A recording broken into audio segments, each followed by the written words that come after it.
فلا هادي له ونشهد أن لا إله إلا الله وحده لا شريك له ونشهد أن سيدنا وسندنا وحبيبنا ومولانا محمد صلى الله عليه وعلى آله وأصحابه وبارك وسلم أرسله بالحق بشيرا ونذيرا وداعيا إلى الله بإذنه وسراجا وقمرا منيرا فقد قال الله تعالى في شان حبيبه مخبرا وآمرا إن الله وملائكته يصلون على النبي يا أيها الذين آمنوا صلوا عليه وسلموا تسليما اللهم صل على سيدنا مولانا محمد وعلى آله مولانا محمد اللهم صل على سيدنا مولانا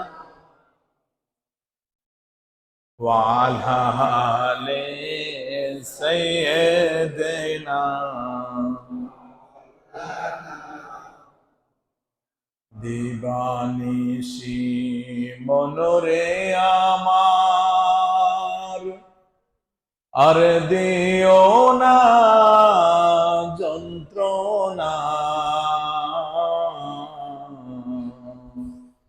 ধনে যদি হইতাম ধনী যাইতাম সোনার মদিনা আল্লাহুম্মা সাল্লি আলা সাইয়্যিদিনা মাওলানা মুহাম্মদ ওয়া আলা আলি সাইয়্যিদিনা মোহাম্মদ একটু জিকির করে নি লা ইলাহা ইল্লাল্লাহ লা ইলাহা ইল্লাল্লাহ লা ইলাহা ইল্লাল্লাহ লা ইলাহা ইল্লাল্লাহ লা ইলাহা ইল্লাল্লাহ লা ইলাহা লা ইলাহা ইল্লাল্লাহ লা ইলাহা ইল্লাল্লাহ লা ইলাহা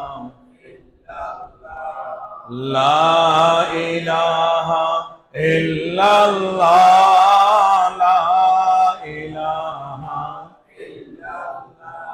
লা ইলাহা ইল্লাল্লাহ লা ইলাহা হাসবি রব্বি জাল্লাল্লাহ মা ফি কলবি গায়রুল্লাহ নূর মুহাম্মদ সাল্লাল্লাহু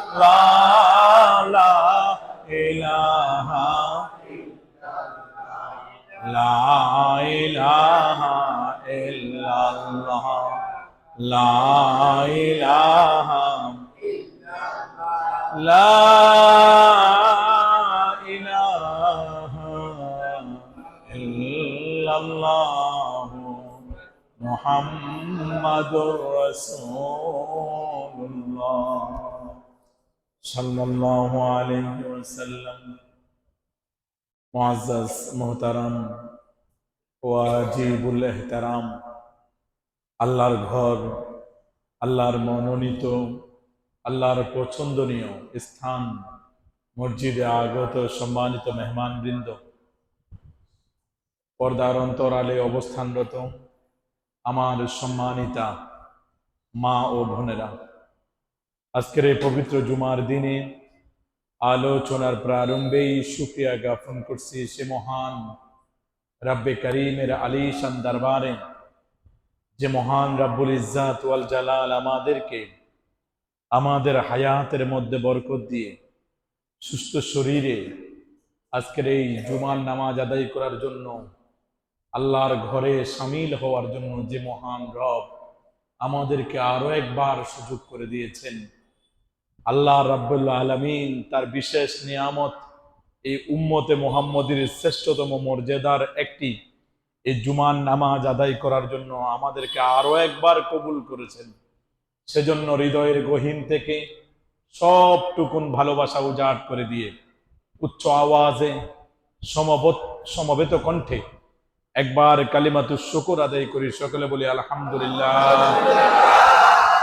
লক্ষ কোটি দরুদ ও সালাম যিনি সাইয়্যিদুল ওয়ারা, যিনি শামসুল হেদায়াত, যিনি বদরুদ্দুজা, যিনি নূরুল হুদা, যিনি সাহিবুল কাবা, যিনি ইমামুল মুরসালিন, যিনি সাইয়্যিদুল মুরসালিন, যিনি খাতামুন নবিয়্যিন, যিনি আফতাব নবুওয়া, যিনি শাহানশাহে রিসালা, যিনি হাবিবুল্লাহ, যিনি খলিলুল্লাহ, যিনি জাদ্দুল হাসান ওয়াল হুসাইন রাদিয়াল্লাহু তাআলা আনহুমা, নবিয়ুনা হাবিবুনা ইমামুনা নবী মুহাম্মদুর রাসূলুল্লাহ সাল্লাল্লাহু আলাইহি ওয়াসাল্লামের পবিত্র রওজা মুবারাকে।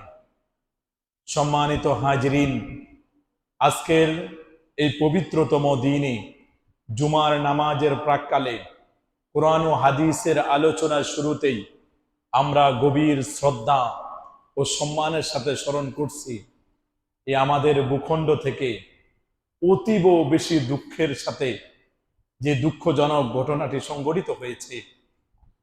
আমাদের ঢাকা শহরে মাইলস্টোন স্কুল অ্যান্ড কলেজের মধ্যে যে ভয়াবহ দুর্ঘটনাটি সংঘটিত হয়েছে, এর মধ্যে যারা শাহাদাত বরণ করেছেন, আমরা তাদেরকে আজকের এই আলোচনার মাধ্যমেই সম্মানের সাথে স্মরণ করছি এবং রাব্বে কারিমের ফয়সালার সামনে আমরা আমাদের মাথা পেতে নিচ্ছি।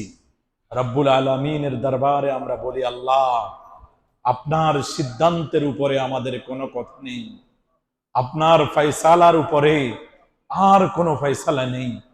আপনি বান্দার জন্য যা কল্যাণকর মনে করেছেন, আল্লাহ রব্বুল আলামিন বান্দাকে শিক্ষা দেওয়ার জন্য যা করার দরকার মনে করেছেন, আল্লাহ তাই করেছেন। শুধু আপনার দরবারে আমরা ফরিয়াদ করি, আমরা যাদেরকে হারিয়েছি, আল্লাহ আপনি তাদেরকে শাহাদাতের উচ্চ মর্যাদা দান করুন। সকলে বলি আমিন।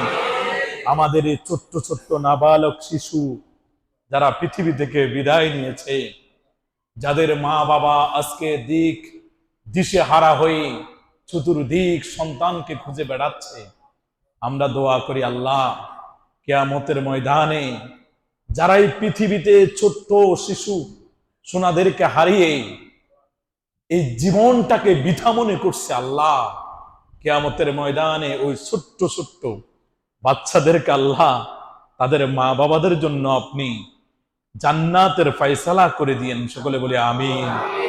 আল্লাহ, এই বাচ্চাদের যারাই মৃত্যুবরণ করেছেন আর যারা অগ্নিদগ্ধ হয়ে হসপিটালের বেডে শায়িত অবস্থায় আছেন, সকলের অভিভাবকদেরকে আল্লাহ সবরে জামিল এখতিয়ার করার তৌফিক দান করুন। সকলে বলি আমিন। পেয়ারে হাজরিন, এই একটি ঘটনা, ক্ষণিক মুহূর্তের একটি ঘটনা পুরো বিশ্বটাকে, আমাদেরকে জানান দিয়েছে বান্দা, আল্লাহ রাব্বুল আলামিন যে কোরআনে বলেছেন, ইজা জা আজালুহুম লা ইস্তাখিরুন সাআহ, যখন তোমার নির্ধারিত সময় এসে যাবে, সাআ লা ইস্তাখিরুনা সাআহ, আমি আল্লাহ, তুমি যত বড় লোক হও না কেন, যত ধাম্বিকতার অধিকারী হও না কেন, যত জৌলসের অধিকারী হও না কেন, আমি আল্লাহ তোমাকে ন্যানো সেকেন্ড এদিক সেদিক করার কোন ক্ষমতা দেব? কথা কি বুঝতে পেরেছেন? আজকে আমরা মসজিদে এসেছি, আমাদের মধ্যেই, যদিও আপনারা সকলেই এই আয়াত মুখস্থ জানেন, কুল্লু নাফসিন যায়িকাতুল মাউত, সকলেই জানেন যে প্রত্যেক প্রাণ যারা ধারণ করে প্রত্যেককেই একদিন মৃত্যুর স্বাদ আস্বাদন করা লাগবে, এটা আমরা সবাই জানি। আবার আমরা এইও জানি, যেহেতু আমাদের মসজিদে প্রত্যেক জানাজার প্রারম্ভেই প্রত্যেক ইমাম সাহেব এই কথাগুলা বলেন, আর আমরা তো কোরআন পড়তে গিয়ে, যেহেতু আমাদের একদিন জন্ম হয়েছে, একদিন আমাদের মৃত্যু অনিবার্য, এটাকে কেউ এমন না অস্বীকার করতে পারবে, চাই সে আস্তিক হোক, চাই সে নাস্তিক হোক, আস্তিক নাস্তিক, ধর্মীয় কিংবা বিধর্মী, কেউ কি এটাকে অবিশ্বাস করতে পারবে না। এখন আপনি যেটাকে অবিশ্বাস করতে পারবেন না, রাসূল মাকবুল সাল্লাল্লাহু আলাইহি ওয়াসাল্লাম বলেছেন যে মৃত্যুর যন্ত্রণা এত কঠিন, এতটা কঠিন, আপনারা অনেকবার শুনেছেন রাসূল মাকবুল সাল্লাল্লাহু আলাইহি ওয়াসাল্লাম বলেছেন, একজন নাফরমান মুসলিম কিন্তু নাফরমান ব্যক্তির যখন জান কবজের সময় হয়, রাসূল বলেন আজরাইল তার সাথে এত কঠিন, এত ভয়াবহ রূপ নিয়ে ধারণ করে যে একটা আস্ত জীবন্ত, মৃত নয়, জীবন্ত বকটিকে উপরের দিকে পা দিয়ে টাঙ্গিয়ে তার শরীর থেকে চামড়াগুলো টেনে নিলে যতটা চটপট করে, যতটা কষ্ট অনুভব করে, এক একটা নাফরমান মৃত্যু বরণ করার সময় তার ততোধিক কষ্ট। আল্লাহর হাবিব সাল্লাল্লাহু আলাইহি সাল্লাম তার পবিত্র জবান দিয়ে বলেছেন। হাজরিন, তাহলে আমরা দুইটা নিউজ পেলাম স্বয়ং আমাদের রাসূল থেকে। এক, মৃত্যু অনিবার্য, কেউ অস্বীকার করতে পারবে না। আর সেই মৃত্যু যদি হই আমরা নাফরমান, তাহলে সেটা খুব ভয়াবহতার সাথে আমাদের সাথে মোকাবেলা করতে হবে আমাদেরকে। আবার আল্লাহ বলে দিলেন মৃত্যু তোমাদের জন্য অনিবার্য, সেটা যদি নাফরমান হও খুব ভয়াবহতার সাথে তোমাকে সাক্ষাৎ করতে হবে। আর যখন মৃত্যু এসে যাবে, তখন তুমি যতটা ক্ষমতাদার হও না কেন, যত জ্ঞানের অধিকারী হও না কেন, তোমাকে আমি আল্লাহ এক কদম দিয়েছ, তো পেলেছ কিংবা উঠাইছ, উঠাইলে নামানোর ক্ষমতা দেব না, আর নামাইলে আমি আল্লাহ উঠানোর ক্ষমতা দেব না। এমন করে আমি তোমাদের জন্য মৃত্যু নামের এমন একটা ভয়ঙ্কর মুহূর্ত তোমাদের জন্য সামনে রেখে দিয়েছি। হাজরিন, এটা যেমন নিশ্চয়তার সাথে আমরা জানি, এবার বলেন এটা আবার কখন আসবে সেটা কি আমরা জানি? কথা বুঝেন আমার কথা? এক, আমরা জানি যে মৃত্যু কঠিন আসবে, কোনো ক্ষীণকাল আমি পাবো না যে এদিক সেদিক করার জন্য, কিন্তু আবার সেটা কখন আসবে সেটা কি আমরা কেউ জানি? আজকে আমরা যারা মসজিদে এসেছি এই আলোচনাটা আমরা সকলেই জানি, কিন্তু বিশ্বাস করেন, আমাদের বুকে হাত দিয়ে বলেন, আপনি বুকে হাত দেন আর বলেন যে আপনি বিশ্বাস করেন যে আপনি এখান থেকে ফিরে যেতে পারবেন না। এটা আপনার মৌখিক কথা। আমার কথা কি আপনারা বুঝতে পেরেছেন? এটা আপনার মৌখিক স্বীকৃতি, এটা আপনার অন্তরের বিশ্বাস নয়। অন্তরের বিশ্বাস যদি আমাদের হতো যে আমি এসেছি আর যেতে পারবো না, আমাদের চরিত্র কখনো, মানবীয় চরিত্র কখনো এমন হতো না যে মানুষ আমাদেরকে দেখে বলতো এই মানুষটার থেকে হিংস্র কুকুর, হিংস্র প্রাণীও ভালো আছে, এটা কখনো মানুষ বলতে পারতো? হাজরিন, যেই মানুষটা হসপিটালের আইসিইউর বেডে শুয়ে আছে, বলেন তার কাছে কি টাকার কোনো দাম আছে? টাকার কোনো দাম আছে? তার ক্ষমতার কোনো দাম আছে? তার আধিপত্যের কোনো দাম আছে? না। তার কাছে এখন সবচেয়ে মূল্যবান একটা নিঃশ্বাস। সে চায় আল্লাহ আবার ফিরিয়ে দেন আমার সবুজ শ্যামলা সেই সুন্দর এই বাংলাদেশের ভূমিতে আমি মাটিতে শুয়ে সুন্দরভাবে শ্বাস প্রশ্বাস গ্রহণ করব, তোমার হেদায়েতের বাণী শুনবো, আর তোমার কুদরতি কদমে লুটে পড়বো। এইটাই আজকে আমার কাছে চাওয়া। কিন্তু আল্লাহ আমাদেরকে হসপিটালের আইসিইউর বেডে শোয়াই রাখেন নাই, এখনো আমাদেরকে সুযোগ করে দিয়েছেন মসজিদে আসার জন্য। এই নিয়ামত কখনো আদায় শেষ করতে পারবেন?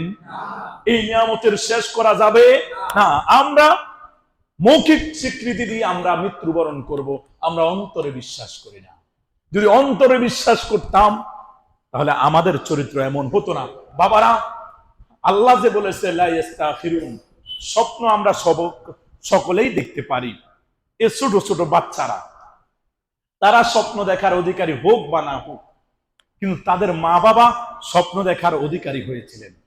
এক একটা মায়ের কান্না দেখলে কোন কলিজা সহ্য করার ক্ষমতা রাখে?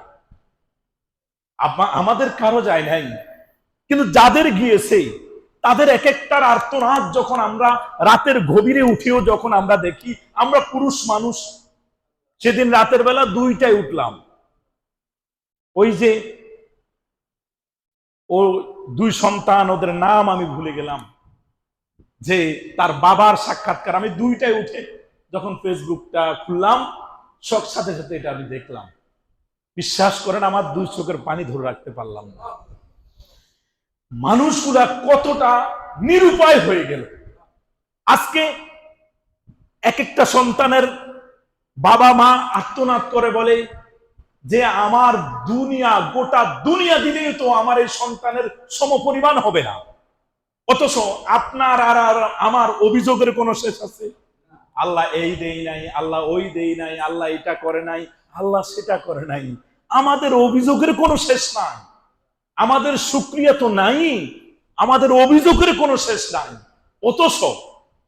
অথচ সেখানে এই মা বাবা যারা আমাদের মতো, এমন নয় তারা দরবেশ নয়, তারা আমাদের মতো মানুষ, বলে আল্লাহ যদি তুমি ল্যাংড়া লুলা করিও যদি আমার সন্তান আমার বুকে যদি আবার ফিরিয়ে দিতে, তাহলে এর মতো বড় নিয়ামত আর আমার জন্য কিছুই হতো না। অথচ আমাদের অভিযোগের কোনো শেষ আছে না, কত অভিযোগ আল্লাহর কাছে।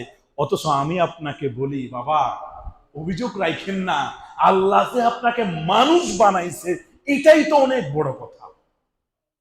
আল্লাহ যে আপনাকে মানুষ বানাইছে এটাই তো অনেক বড় কথা। 11 বছর সন্তানের জন্য আর্তনাদ করেছে, 11 বছর করেছে, আর আপনি দেখেন বিয়ে করার পরে 11 দিনও তাহাজ্জুদ পড়ি কাঁদেন নাই। আল্লাহ আপনার না চাইতে আপনাকে সন্তান দিয়েছে, ওই সন্তান আবার 11 বছর লালন পালন করে নিজের সামনে ছটফট করে অগ্নিদগ্ধ হয়ে মৃত্যুবরণ করেছে। আপনি কি চিন্তা করতে পারেন, অনুভব করতে পারেন ওই মা বাবার অবস্থাটা কি? এই যে অবস্থা, ওই অবস্থা আপনাকে আমাকে, বিশেষ করে যারা বৃদ্ধ হয়েছেন, আপনাকে আমাকে কিন্তু এই অবস্থা দেখতে হয় নাই যে আমার সামনে আমার ছোট্ট সন্তানকে কেউ একটা থাপ্পড় দিয়েছে, এটা আমি সহ্য করতে পারি না, বরং সেখানে খুনাখুনি পর্যন্ত হয়ে যাবে, সেখানে আমার সন্তান অগ্নিদগ্ধ হয়ে চটপট করে মরছে, কাউকে যে আমি একটু কথা বলবো তারও কোনো ওয়ে ছিল? কোন সন্তানের বাবার এই কোনো উপায় ছিল না।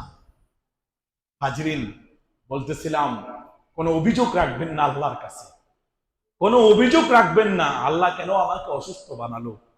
আল্লাহ আপনাকে মানুষ বানাইছে, জীবন দিয়েছে, এতদিন যে বাছাই রেখেছেন এটাই তো অনেক কথা। পারতেন তো এই যে 18 জন ছোট্ট ছোট্ট নাবালক বাচ্চা, অনেক সন্তানের বাপ বয়স এখনো 10 বছর ওভার হয় নাই, এরা মারা গেল ক্ষণিক মুহূর্তে। যারাও চেয়েছিল জীবনে বড় হয়ে অনেক বড় হবে, যাদেরও মা বাবার অনেক স্বপ্ন ছিল, তারা আজকে চলে গেল। তারাও কিন্তু যে স্কুলে গিয়েছিল, আশা করেছিল আবার মা বাবার কোলে ফিরে আসবেন, মায়েরাও আশা করেছিল আবার তারা ফিরে আসবে, যেভাবে আমরা আশা করছি।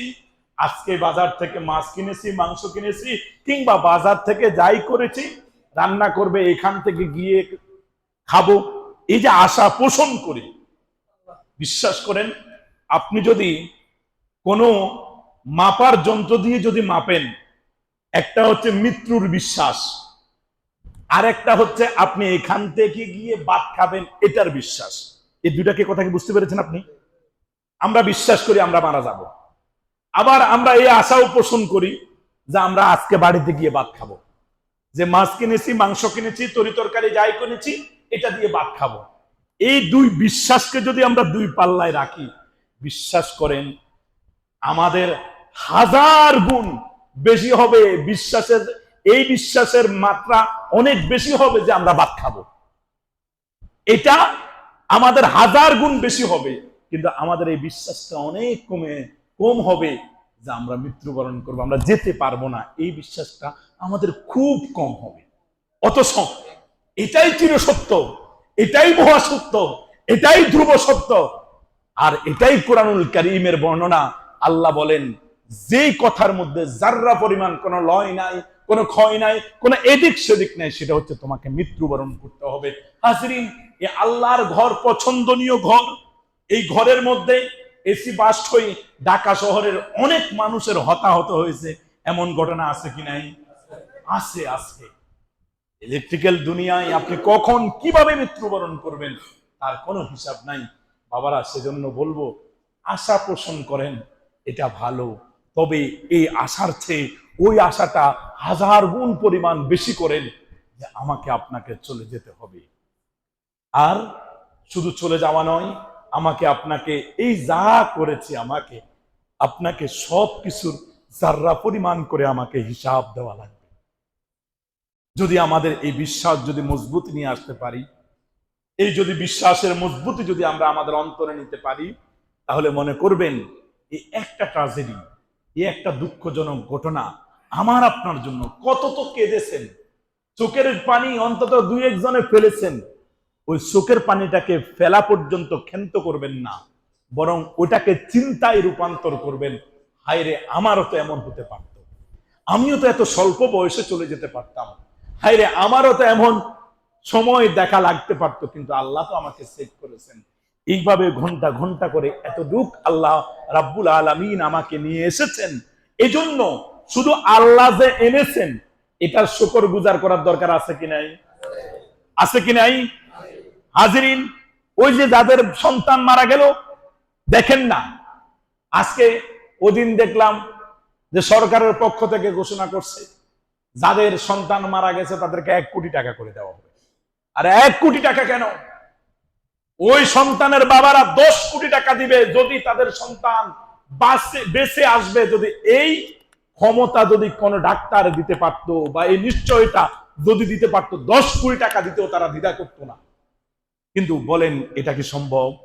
না। হাজরিন, তাহলে আমার আর আপনার জীবন এত মূল্যবান, পুরো সমগ্র পৃথিবী দিয়ে দিলেও আমার আর আপনার জীবনের কাছে সেটা খুবই হীন, খুবই ক্ষীণ। হাজিরিন, সেজন্য বলবো এই জীবনটাকে উপভোগ করছেন ভালো কথা, কিন্তু যিনি জীবন দিয়েছেন তার কাছে একটু কৃতজ্ঞতা আদায় করেন, তার একটু শুকর গুজার করেন। কোন আল্লাহ আপনাকে দিয়েছেন প্রত্যেকটা সেকেন্ড, আমাকে আপনাকে এই বয়সে এখনো পর্যন্ত আমরা এমন অনেক মানুষ আছি যে এখনো হসপিটালের বেডে শোয়া লাগে নাই। আল্লাহ আমাদেরকে কত নিয়ামত দিয়েছেন, এখনো পর্যন্ত আল্লাহ আমাদেরকে হসপিটাল পর্যন্ত নিয়ে যায় নাই, কত নিয়ামত দিয়েছেন আল্লাহ। আমাকে আপনাকে দেখতে হয় নাই যে আমার একটা সন্তান, ফুটফুটে একটা বাচ্চা আমার সামনে ছটফট করে মৃত্যুবরণ করে, এরকম করুণ দৃশ্য আমাকে আপনাকে দেখতে হয় নাই, বরং আমার বাচ্চারা, আমার আপনার বাচ্চারা সুন্দরভাবে বেড়ে উঠছে আপনার চোখের সামনে। এই যে মহা নিয়ামত, এই যে আনন্দের দৃশ্য, এর জন্য রব্বে কারীমের দরবারে শুকর গুজার করার দরকার আছে কি নাই? হাজরিন, এজন্য আল্লাহর কাছে শুকর গুজার করবেন। আর প্রত্যেকটা শুকর গুজারের পাশে হাজরিন এই দৃশ্য বড় করুন, আল্লাহর কাছে দোয়া করবেন, আল্লাহ যাদের বুক থেকে তাদের সন্তান কেড়ে নিয়েছেন আল্লাহর বান্দা, আল্লাহ কেড়ে নিয়েছেন। এখানে আমাদের কোনো সে থাকতে পারে? আমাদের কোনো অজুহাত, আমাদের কোনো অভিযোগ থাকতে পারে না। আল্লাহ দিয়েছেন, আল্লাহ নিয়েছেন, কিন্তু আমরা তো বান্দা, আমাদের তো কষ্ট লাগে। ওই যাদের জন্য কষ্ট লাগে, যাদের সন্তান হারাইছে, দোয়া করবেন আল্লাহ রাব্বুল ইজ্জাত ওয়াল জালাল যেন তাদেরকে সবরে জামিল এবং কি কিয়ামতের ময়দানে বাচ্চাদেরকে আল্লাহ রাব্বুল আলামিন যেন তাদের জন্য নাজাতের ফয়সালা করে দেন। সকলে বলি আমিন। প্রিয় হাজরিন, এজন্য আমরা আজকের এই জুমা থেকে শুধু এইটুকু আপনাদেরকে শিক্ষা দেব, আপনারা উপভোগ করুন আপনার জীবন, আর শুকর গুজার করুন আল্লাহর, আর মৃত্যুর জন্য নিজেকে তৈরি করে নিন। আমাদের প্রত্যেকটা ঘন্টা চলে যাচ্ছে, আমাদের কি বয়সটাকে বাড়ছে নাকি কমছে? বাড়তেছে নাকি কমতেছে? কত সুন্দর, আমরাও ছোটবেলায় ছোট্ট শিশু ছিলাম, শিশু থেকে আমরা আস্তে আস্তে কিশোরে পরিণত হলাম, যৌবনে পদার্পণ করলাম, প্রৌঢ়ত্বের মধ্যে আসলাম, আমাদের দাড়ি গজালো, সেই দাড়িগুলা কালো রং ধারণ করলো, কালো দাড়িগুলা আস্তে আস্তে সাদা হয়ে গেল। জীবন তো চলে যাচ্ছে, কতদিন গুজার করে চলে আসলেন, হিসাব একবার করেন যে আপনি কতটুকু আল্লাহর কাজ করেছেন। উমর ইবনুল খাত্তাব রাদিয়াল্লাহু তাআলা আনহু বলেন, উমর ইবনুল খাত্তাব রাদিয়াল্লাহু তাআলা আনহু বলেন, আল্লাহ প্রদত্ত মৃত্যুর আগে তোমরা প্রত্যেকটা মানুষ এক একবার করে মৃত্যুবরণ করো। ওমর ইবনুল খাত্তাব রাদিয়াল্লাহু তাআলা আনহু বলেন, আল্লাহ প্রদত্ত মৃত্যুর আগে তুমি একবার মৃত্যুবরণ করো।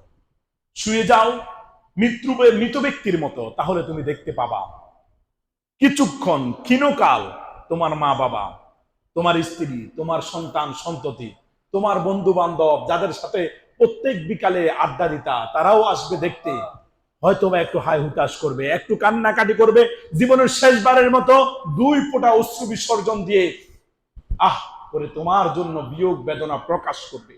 এর চেয়ে বেশি কিছু নয়, কারণ ঘন্টা খানিক পরেই তারা তোমাকে মাটি চাপা দিয়ে আসবে।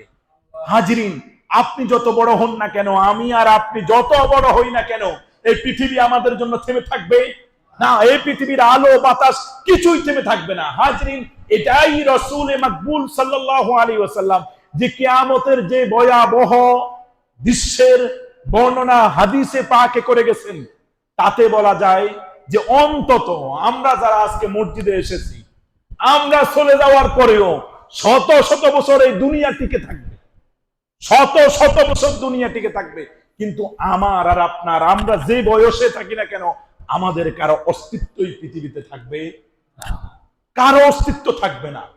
আল্লাহ আমাদের সবাইকে নিয়ে যাবেন। তাহলে আমরা বুঝতে পারলাম এই দুনিয়া আমাদের জন্য থেমে থাকবে না। এই মসজিদের মেহরাবের আজান আপনি থাকলেও চলবে, আপনি না থাকলেও চলবে। আমি খতিব সাহেব এই মসজিদের মেহরাবে আজকে দাঁড়াইলাম, যদি আগামী বৃহস্পতিবার পর্যন্ত যদি আমি বেঁচে থাকি, শুক্রবার পর্যন্ত 12টা পর্যন্ত যদি আমি বেঁচে থাকি, 12টার আগ মুহূর্তে যদি আমি মৃত্যুবরণ করি, আমার জন্য কি এই মসজিদের মেহরাব খালি থাকবে না? আরেকজন দাঁড়িয়ে যাবে, আরেকজন দাঁড়িয়ে যাবে। প্রত্যেকটা বিষয় এমন, কিছুই আপনার জন্য থেমে থাকবে না। তাহলে আপনি কেন আপনার আমলের দরজা থামিয়ে রাখছেন এই দুনিয়ার জন্য? কেন থামিয়ে রাখছেন? অথচ আমি আর আপনি এই দুনিয়ার জন্য বিমূঢ় হয়ে গেলাম, অন্ধ হয়ে গেলাম এই দুনিয়ার জন্য, প্রত্যেকটা মানুষের জন্য। অথচ আমি মারা গেলে আপনি, আপনি মারা গেলে আমি, ক্ষীণকাল দেরি করব না আপনাকে মাটি চাপা দিতে, ক্ষীণকাল আমরা দেরি করব না। অথচ আপনি আমার জন্য সুদে টাকা লাগাচ্ছেন। আমি আপনার সন্তান, আমি আপনার বাবা, আপনি আমার জন্য সুদে টাকা লাগাচ্ছেন। স্ত্রীকে রেখে যাবেন, যে প্রাণাধিক প্রিয় স্ত্রী, যে প্রাণাধিক প্রিয় স্ত্রী, যার দিকে আপনার বন্ধু বান্ধব, ভাই, রক্তের ভাই যদি একটু অন্য চোখে তাকায়, ওই ভাইয়ের সাথে রক্তের সম্পর্ক ছিন্ন করতে আপনি সামান্য সময় দ্বিধা করেন না।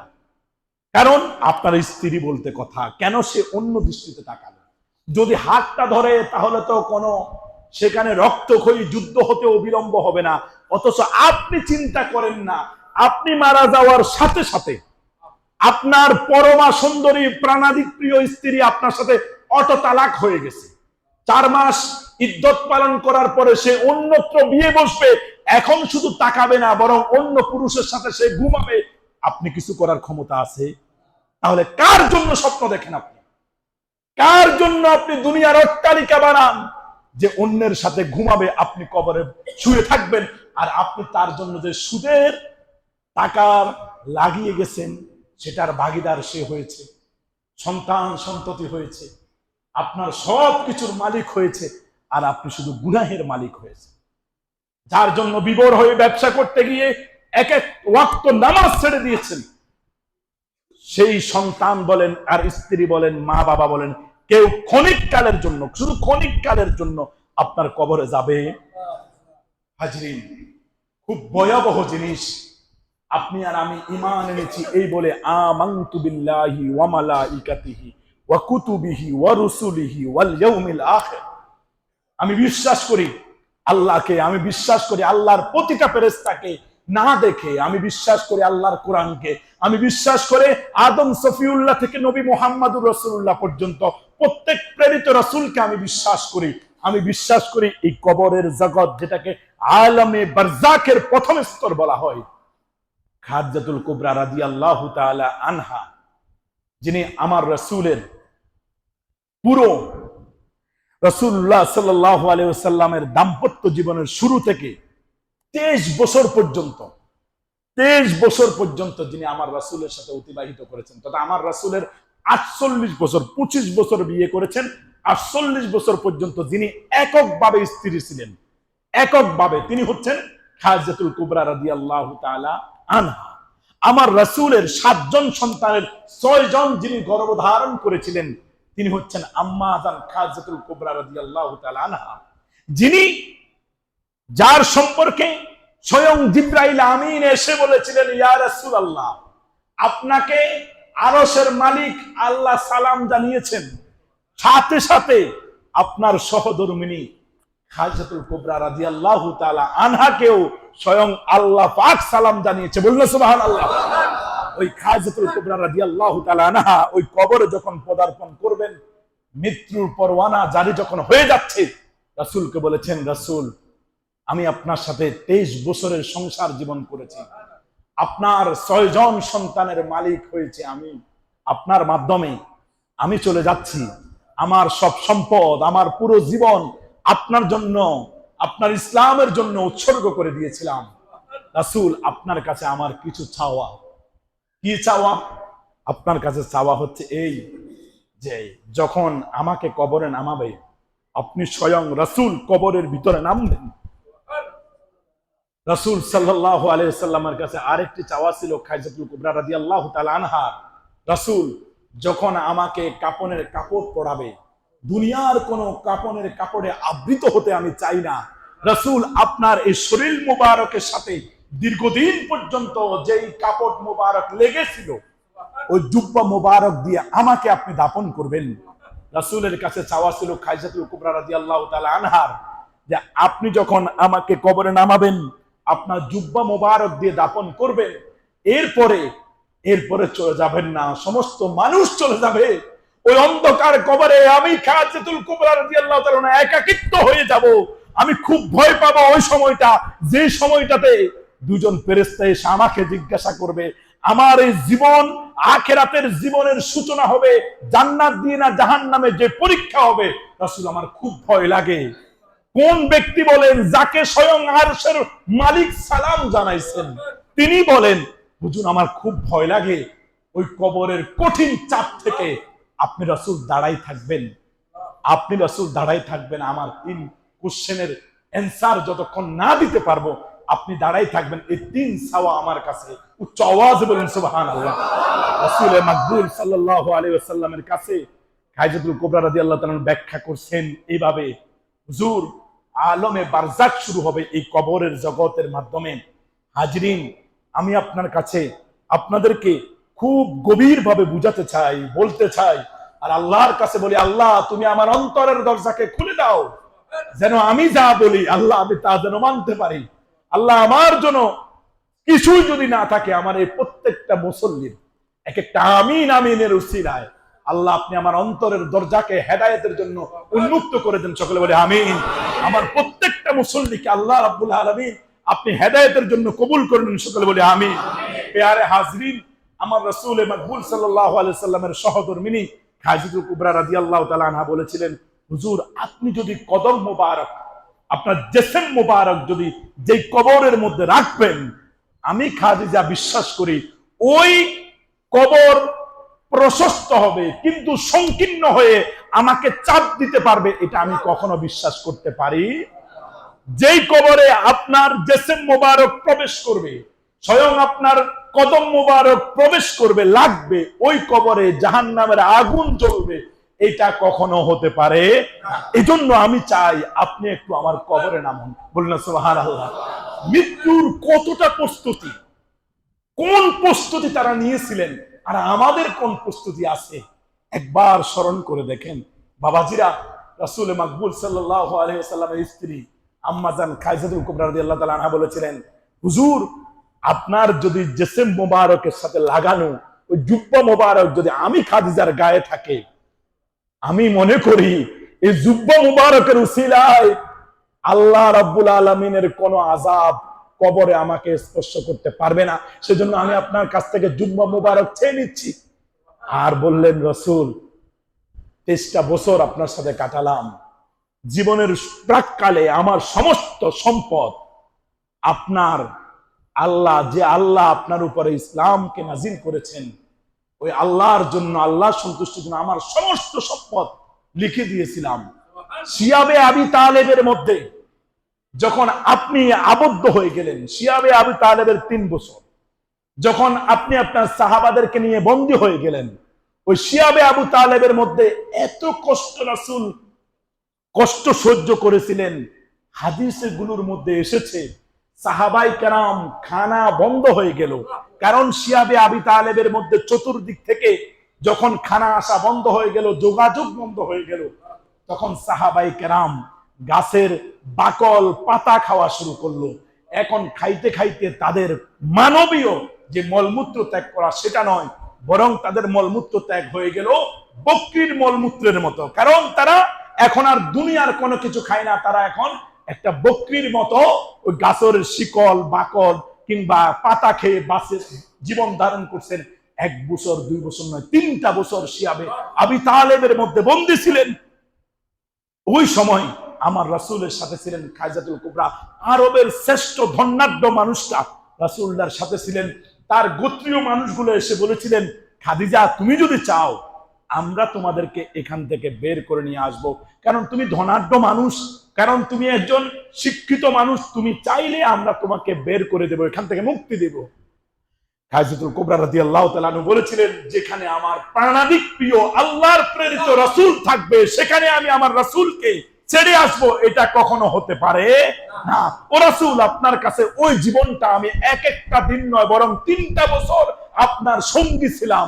আমি চাই আমাকে যে 3টা কোশ্চেন করা হবে, ওই যদি আমি কোনো কারণে আটকে যাই, আপনি রাসূল স্বয়ং কবরের পাশ থেকে দাঁড়িয়ে দাঁড়িয়ে আমার প্রশ্নগুলোর উত্তর দিয়ে দিবেন। বললেন সুবহানাল্লাহ।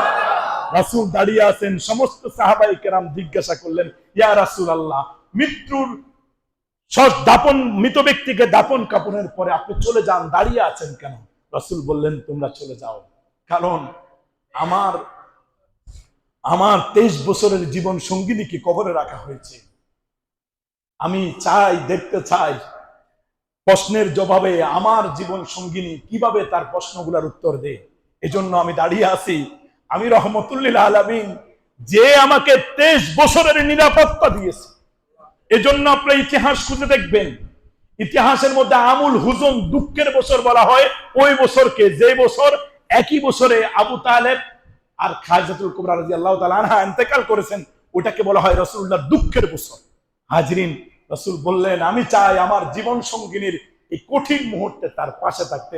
জিবরাইল আমিন নেমে আসলেন, বললেন, ইয়া রাসূলুল্লাহ আপনি চলে যান, আপনার হুজ্জা মুবারাকা আর দাঁড়াতে হবে না, বরং আল্লাহ রাব্বুল আলামিন স্বয়ং দায়িত্ব নিয়ে নিয়েছেন খাদিজাতুল কুবরা রাদিয়াল্লাহু তাআলা আনহার কবরের উত্তর দেওয়ার জন্য। বললেন সুবহানাল্লাহ।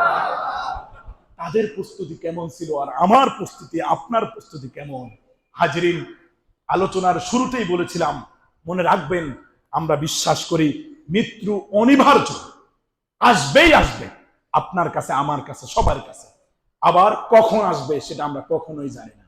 এখনই আসতে পারে, এই মুহূর্তে আসতে পারে। সেজদা দিয়ে লুটে পড়বেন, আরেকবার সেজদা করার কোন সুযোগ পাবেন না। বিশ্বাস করেন তো সবাই? প্রস্তুতি শুধু বিশ্বাস, শুধু মৌখিক নয় বাবারা। এজন্য বলা হয় ঈমান হচ্ছে তিন জিনিসের নাম: তাসদিক বিল জানান, ইকরার বিল লিসান, আমল বিল আরকান। তাসদিক বিল জানান, ইকরার বিল লিসান, আমল বিল আরকান, তিন জিনিসের নাম হচ্ছে ঈমান। এখন আমরা মৃত্যুটাকে শুধু ইকরার বিল লিসান করি, খালি মুখ দিয়ে বলি। বাবারা, আমাদের অন্তর থেকে, অন্তরের গহীন থেকে এটাকে বিশ্বাস করা লাগবে যে না, মৃত্যুবরণ করতেই হবে। কখন? আমার দাড়ি উঠে নাই তাও আমাকে মৃত্যুবরণ করতে হবে, আমার দাড়ি উঠেছে তাও আমাকে মৃত্যুবরণ করতে হবে। প্রতিটা ক্ষণিক মুহূর্তে আল্লাহ বলেছেন লা ইস্তাখিরুন সাআ, সামান্য সময় নড়তে দেব না। সাদ্দাদের মতো ক্ষমতাবান মানুষ, সাদ্দাদের মতো ক্ষমতাবান মানুষ জিবরাইল আজরাইলকে বলেছিল, আল্লাহ আজরাইল, তুমি তো কত মানুষের জান কবজ করেছো, তোমার কাছে কি মনে হয়? আল বিদায়া ওয়ান নিহায়া খুলে দেখবেন, ইবনে কাসির রহমতুল্লাহি আলাইহি বর্ণনা করেন, আল্লাহ বলেন জিবরাইল, আজরাইল, কত মানুষের জীবন জান কবজ করেছিলা, কখনো কি তোমার মায়া হয়েছিল? বলে আল্লাহ, খুব মায়া হয়েছিল ওই সময়, যে সময়ে জাহাজ ডুবে যাচ্ছে, সমস্ত মানুষগুলো মারা যাচ্ছে, আর একটা মা তার সন্তানকে বুকের মধ্যে একদম চেপে ধরে আছে, যে হায়রে আমার সন্তান তো, এখন তো আমিও ডুবে যাব। আল্লাহ, ওই সময় বাচ্চাটার কান্না দেখে আমি আজরাইলের মনেও একটু সিম্পেথি, একটা দয়ার উদ্রেক হয়েছে, যে কিভাবে আপনি পরোয়ানা জারি করেছেন, সন্তানের মৃত্যু নয় বরং মায়ের মৃত্যু হবে এই মুহূর্তে। আমি আজরাইল যখন তার জান কবজ করতে যাব, ওই শিশু বাচ্চাটার চিৎকারের প্রতি আমার নজর পড়ে আমার মায়ার উদ্রেক হলো, হায়রে, একে নিয়ে গেলে এই অতল সমুদ্রের মধ্যে বাচ্চার কি অবস্থা হবে। আমার আল্লাহ বলেন, আজরাইল, বান্দা তুমি বানাও নাই, বান্দা আমি বানাইছি। মাকে কেড়ে নিয়েছি, সন্তানকে বাঁচানোর মতো ক্ষমতা আমি দিয়ে দিলাম, একটা তক্তা দিয়ে দিলাম। সাগর থেকে আমি তাকে কিনারে নিয়ে গেলাম, আমি তাকে মায়ের দুধ নয় বাঘের দুধ পান করিয়ে তাকে আমি বাঁচিয়ে রাখলাম। যে মানুষটাকে, ওই মানুষটা সারা জীবন আমার নাফরমানি করেছে, সে বলেছিল আমি আল্লাহর জান্নাত দুনিয়া বানাই দেখাবো। হাজিরিন, সে সাদ্দাদ, এত সুন্দর, কত সুন্দর ইতিহাস। আপনারা আল বিদায়া ওয়ান নিহায়া খুলে দেখবেন, পড়ে দেখবেন, একটু অধ্যয়ন করবেন। শুধু সে ছিল একটু তার বানানো জান্নাতে প্রবেশ করতে আল্লাহ ক্ষমতা দিয়েছেন, সুযোগ দিয়েছেন। আল্লাহ বলেছেন লা ইস্তাখিরুনা সা। এজন্য কবি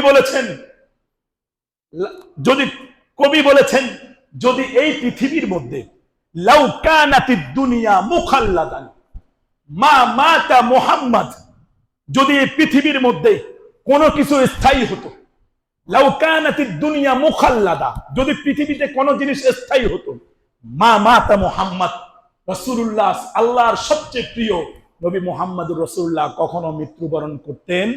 কারণ নবী মুহাম্মদের চেয়ে আল্লাহর কাছে আর কোনো কিছু প্রিয় নাই। ওই নবী মুহাম্মদুর রাসূলুল্লাহ যেহেতু মৃত্যুবরণ করেছে, তাহলে শিক্ষা নিতে হবে দুনিয়াতে কোন জিনিসের স্থায়িত্ব নেই, একমাত্র আল্লাযী খালাকাস সামাওয়াতি ওয়াল আরদ, আল্লাযী খালাকাল ইনসান, আল্লাযী খালাকাল জিন, আল্লাযী হাইয়্যু লা ইয়ামুত। তিনি হচ্ছেন একমাত্র রাজাদিরাজ আল্লাহ, তার কোনো মৃত্যু নাই। এই ছাড়া এই সমস্ত আসমান জমিন, সমস্ত মাখলুকাত, সমস্ত আল্লাহর বানানো এই সমস্ত ফেরেশতাকুল মৃত্যুবরণ করতে হবে কি হবে না? আমিও আপনি চলে যাব। শুধু আজকের এই জুমা থেকে দুই জিনিস আপনাকে শিক্ষা দিই। এক, আপনাকে আমাকে মৃত্যুবরণ করতে হবে। দুই, কখন হবে সেটা আমরা কেউ জানি না। এজন্য স্বপ্ন দেখা বন্ধ করুন, অলিক স্বপ্ন দেখা বন্ধ করুন, অবাস্তব স্বপ্ন দেখা, মিথ্যা স্বপ্ন দেখা বন্ধ করুন। স্বপ্ন এভাবে দেখুন, যতক্ষণ বেঁচে আছি ততক্ষণ আল্লাহর ইবাদতের জন্য প্রাণাহার গ্রহণ করব। অধিক অট্টালিকার কোনো প্রয়োজন নেই। আমি আপনাদেরকে আগের অনেক জুমায় বলেছিলাম, আল্লাহ কখনোই আপনাকে প্রশ্ন করবেন না আপনার সন্তানের জন্য আপনি কি রেখে এসেছেন। আল্লাহ কখনো আপনাকে জিজ্ঞাসা করবে না আপনার স্ত্রীর জন্য আপনি কি রেখে এসেছেন, কারণ তাদের রিজিকের ফয়সালাকারী কে? আপনার চিন্তা কেন এত? আপনার এত চিন্তা কেন? অথচ দেখেন আমরা পুরুষ মানুষ, সবাই তো আমরা পুরুষ, আমরা যা ইনকাম করি তার 10% আমরা ভোগ করতে পারি না। আপনি আর আমি সবাই আমরা যা ইনকাম করি, আপনি আপনার হিসাব করেন যত টাকা পার মান্থ আপনার স্যালারি, দেখেন তার 10% আপনি ভোগ করতে পারেন কিনা। 90% আপনি অন্যের জন্য আপনি ইনকাম করেন ভালো কথা, কিন্তু সেটাকে অনিবার্য বানাবেন না যে করতেই হবে। সেটা করার জন্য সুদ খাওয়া লাগবে, ঘুষ করা লাগবে, মানুষের সম্পদ লুণ্ঠন করা লাগবে, মানুষের প্রাণ হরণ করতে হবে, এটার কোনো প্রয়োজন নাই। কারণ আপনাকে যিনি বানাইছেন ওনাকেও তিনি বানাইছেন, আপনার অধীনস্থ সকল মানুষকে উনি বানাইছেন। আপনি না থাকলে এমন কোন নজির নাই, বাবা মারা গেছে, সন্তান শুধু পানাহারে অভাবে, খাদ্যের অভাবে মারা গেছে, এমন কোন নজির আছে না। আল্লাহ খাওয়াবেন, বরং এমনও হতে পারে আপনার সনের ঘর ছিল, টিনের ঘর ছিল, আপনি মারা গেলেন, আপনার সন্তানকে অপ্রাপ্ত বয়স্ক রেখে আপনার সন্তান এখন 10 তালা বিরাট অট্টালিকার মালিক হয়ে গেছে। এমন দৃষ্টান্ত আছে কিনা? আপনি কিসের আফসোস করেন? কিসের জন্য আপনি সুদের ব্যবসা করেন? মানুষের জমি মেরে দেন, 10 বিঘা 1 বিঘা জমির জন্য ভাই ভাই আপনি আত্মীয়তার সম্পর্ক ছিন্ন করেন। এজন্য বলবো হাজিরিন, এই মাইলস্টোন স্কুল এন্ড কলেজের ছোট্ট ছোট্ট বাচ্চাদের জীবন থেকে শিক্ষা নেন। আমাদের এক অপূরণীয় ক্ষতি হয়ে গেছে। এই বাচ্চারা হতে পারতো আমাদের এই বাংলাদেশের জন্য এক একটা সম্পদ হতে পারত, কিন্তু আল্লাহ নিয়ে গেছেন, আমাদের কোনো অভিযোগ নাই। আল্লাহর কাছে দোয়া করি, আল্লাহ এই একটা ঘটনাকে আপনি আমাদের জন্য হেদায়েতের উসিলা হিসেবে কবুল করুন। সকলে বলে আমিন। আল্লাহ রাব্বুল আলামিন আমাদেরকে বুঝার তৌফিক দান করুন। সকলে বলে আমিন। ওয়া আখিরু দাওয়ানা আলহামদুলিল্লাহি রাব্বিল আলামিন। যারা কবলাল জুমা আদায় করেন নাই, কবলাল জুমা আদায়